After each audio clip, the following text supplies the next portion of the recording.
Alors, rebonjour tout le monde, jour 2 de mon défi et aujourd'hui, le sujet que j'ai eu envie de venir aborder, c'est en lien avec la gestion des émotions. Donc, je vais être très honnête avec vous, la gestion des émotions, j'en ris, mais ça n'a pas tout le temps été drôle, mais la gestion des émotions, ça a été vraiment un gros défi pour moi dans ma vie, d'apprendre à cultiver mon intelligence émotionnelle, c'est-à-dire de vraiment ne pas me laisser contrôler, me laisser aller dans mes vagues émotionnelles trop souvent. Je suis quelqu'un de sensible, je suis quelqu'un que pendant longtemps, je me laissais beaucoup affecter par des petites choses au quotidien, constamment, qui me montaient vraiment dans ma tête. Puis, j'ai eu vraiment à développer mon intelligence émotionnelle et encore plus comme entrepreneur quand, entre autres, j'ai eu à finalement réaliser que clairement, je faisais de l'anxiété financière, c'est-à-dire que tout ce qui était relié à l'argent, à la stabilité financière, ça me déclenchait vraiment beaucoup, puis j'avais vraiment de la difficulté à bien gérer mes émotions, à rester calme, à être détendue, à pas me sentir dépassée, débordée par ces émotions-là. Puis, ça a été vraiment un apprentissage pour moi de trouver ce juste équilibre-là entre laisser la fluidité, laisser mes émotions couler naturellement, donc leur laisser de la place, ne pas les bloquer, puis en même temps ne pas leur laisser trop de place. Donc vraiment de contenir ces moments-là où est-ce que je me permettais de vraiment laisser sortir le méchant, laisser sortir la tristesse, la colère et toutes ces émotions-là. Ça a été vraiment un grand apprentissage pour moi. Et quand j'ai vraiment réussi à trouver cette stabilité émotionnelle-là, ça a eu un impact, méga impact sur ma vie en général, sur mon énergie surtout, sur ma capacité à entrer en relation avec les autres, sur plein de choses, sur ma capacité à bien gérer mes finances, à bien gérer plein de choses. Puis aujourd'hui, je veux vraiment m'adresser à toi qui peut-être a aussi cette difficulté-là à ne pas te laisser aller dans tes vagues émotionnelles, puis que tu veux apprendre à le faire de façon qui est le plus naturelle possible. C'est quelque chose qui me tenait vraiment à cœur. Je viens d'un passé où est-ce que dans ma famille, il y a eu des gens qui ont eu des problématiques de santé mentale, qui ont été médicamentés à cause de ça. J'ai vu les répercussions de ça, j'ai étudié ça en psychologie et puis pour moi, c'était essentiel que je trouve une façon la plus naturelle possible de pouvoir mieux gérer mes émotions parce que je savais que ces émotions-là, cette sensibilité-là, ça faisait partie de ma beauté. Je suis une fille qui est artiste créative et si je n'ai pas accès à ces émotions-là, je ne suis pas la même personne. Et pour moi, ça ne faisait pas de sens d'aller vers la médication. Mais c'est super important pour moi de vous dire que si vous sentez l'appel d'aller vers ça, allez-y. Il n'y a rien de mal, c'est même positif. Il y a des moments où est-ce qu'on en a besoin. Je suis convaincue qu'il faut s'écouter là-dedans. Donc, écoutez-vous. Vous êtes le maître sur votre santé. C'est vous qui savez qu'est-ce qui est le mieux pour vous. Je partage mon expérience à moi. Après ça, c'est à vous d'aller chercher les ressources, aller chercher les moyens qui vous conviennent. Bref, je ferme la parenthèse parce que c'est un sujet qui est sensible, c'est un sujet qui... il faut faire attention quand on parle de ça. Puis, bref, qu'est-ce qui m'a le plus aidé à vraiment retrouver une meilleure stabilité émotionnelle? C'est de vraiment arrêter de juger mes émotions et de me permettre de les laisser vivre, de les laisser circuler.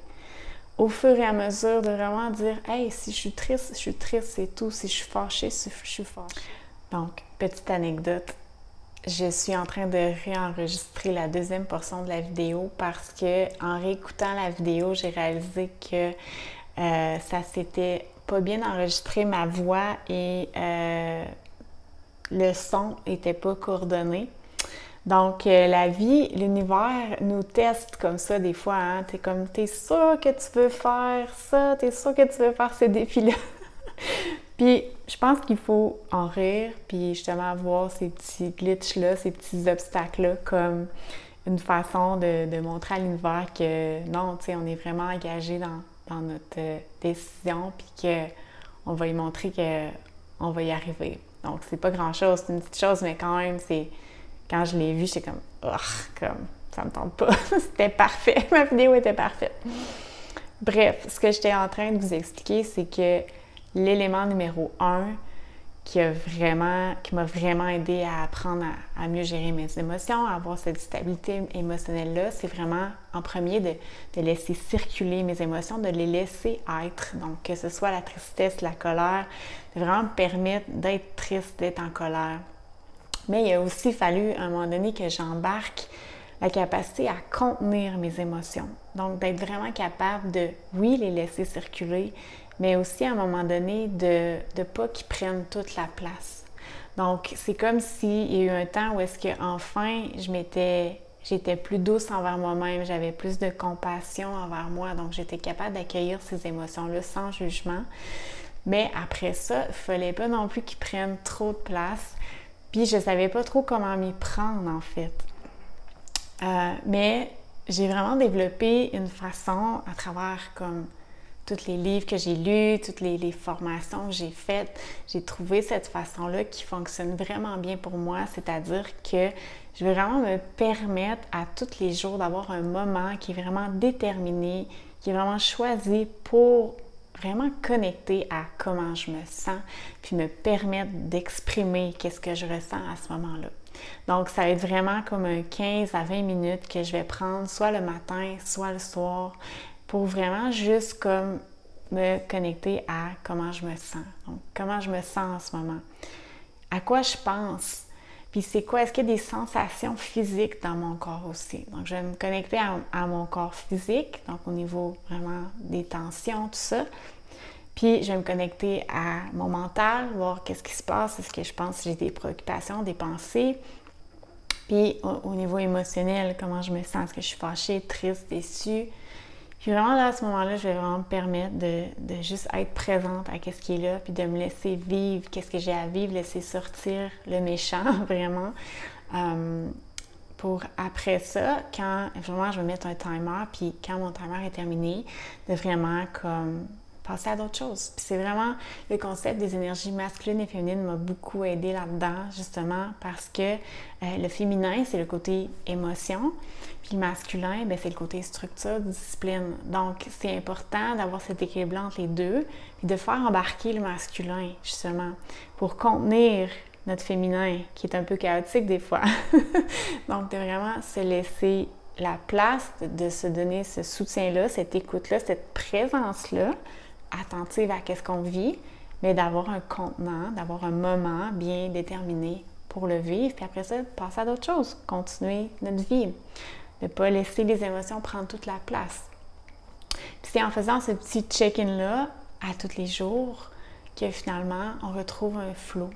On retrouve vraiment un bel équilibre qui fait en sorte que ça coule beaucoup plus dans notre vie aussi. Donc voilà, juste regarder s'il y avait d'autres choses que j'avais nommées avant, que j'ai pas nommées ce coup-ci. Ah oui, c'est ça. C'est qu'à la fin de cette pratique-là aussi, ce que je fais, c'est que je vais me reconnecter à la partie sage à l'intérieur de moi. Donc à la fin du 15 à 20 minutes, quand j'ai vraiment laissé comme place à mon enfant intérieur, parce que quand on est dans ces émotions-là, c'est notre enfant intérieur qui parle, qui a besoin qu'on lui laisse la place. Mais là, je vais me reconnecter à la partie plus sage à l'intérieur de moi, le higher self en anglais, ou moi j'aime bien le voir comme la mère à l'intérieur de moi qui est un peu plus responsable, un peu plus rationnelle, un peu plus qui est capable de dire, OK, maintenant que tu as vécu ça, qu'est-ce que tu vas faire? Qu'est-ce que tu peux faire pour te sentir mieux? De quoi tu as besoin? Qu'est-ce que tu peux t'offrir? Donc, de reconnecter à ça, puis après ça, de passer à l'action en fonction de qu'est-ce qui est monté, qu'est-ce que j'ai eu comme idée, comme intuition suite à ça. Parce qu'il y a une partie, quand on entend dire on a les réponses à l'intérieur de nous, ben c'est ça. Elle est là, la réponse. C'est juste qu'il faut se permettre de laisser sortir le méchant pour pouvoir accéder à notre intuition. Donc, ce que je vous partage là, c'est comme tellement life-changing. Je suis vraiment contente de pouvoir vous le partager, puis j'espère que vous allez pouvoir appliquer des choses dans votre quotidien. Puis sinon, si vous ne comprenez pas, vous avez envie d'avoir quelqu'un qui vous accompagne en 1-1, vraiment dans votre situation à vous, n'hésitez pas à me contacter. C'est ce que j'adore faire avec mes clientes. Ça me ferait vraiment plaisir de vous accompagner là-dedans. J'ai été personnellement accompagnée là-dedans et ça a fait une différence énorme dans ma vie. Donc, ça me ferait plaisir de vous accompagner là-dedans aussi. Ah oui, l'autre élément que j'avais nommé, puis que là j'aimerais nommer, c'est que des fois aussi, comme je vais bouger mon corps pendant cette 15 à 20 minutes-là parce que des fois on ne sait pas trop qu'est-ce qu'on ressent, puis il faut comme faire circuler l'énergie. Donc, dans ce moment-là, j'appelle ça du mouvement intuitif. Donc, on va vraiment bouger notre corps intuitivement selon qu'est-ce qu'on ressent, selon qu'est-ce qu'on a besoin. Puis ça, bien, ça va faire circuler l'énergie, puis ça peut faire remonter des émotions que justement qu'on a besoin d'évacuer. Donc ça, c'est quelque chose qui peut être intéressant à pratiquer aussi. Puis je pense que c'est pas mal ça. Je vais regarder s'il y a d'autres choses. Non, ça ressemble pas mal à ça. Puis, tu sais, dans le fond, c'est de retrouver ce flow-là, cet équilibre-là entre le masculin et le féminin à l'intérieur de nous, qui va faire en sorte que, justement, j'arrête pas de faire ça parce que c'est vraiment ça là, que je ressens. C'est comme, ça amène une fluidité dans... On se sent calme, on se sent bien, on se sent plus en contrôle, tu sais, entre parenthèses. J'aime pas le mot contrôle, mais en guillemets. Mais on se sent juste comme en sécurité, apaisé, qu'on est comme... On a du pouvoir sur notre vie, ça amène un pouvoir personnel. Puis justement, ce flow-là, ce sentiment de flow-là qui va s'étaler dans toutes les autres sphères de notre vie, ce qui est magnifique. Donc, c'est justement pour ça que j'ai créé Flow, qui est mon accompagnement en coaching. Si jamais vous voulez avoir tous les détails sur Flow, allez sur mon site web www.simplierlavie.ca. Sinon, j'espère que cette vidéo-là vous aura aidé, vous aura donné des moyens concrets d'améliorer votre stabilité émotionnelle. On a tous besoin d'apprendre à mieux gérer nos émotions. Je crois que comme société en général, on a beaucoup de défis en lien avec ça, donc vous n'êtes pas seul à vivre ça. Et si vous avez aimé la vidéo, laissez un j'aime. Et puis, on se revoit demain. Bye tout le monde!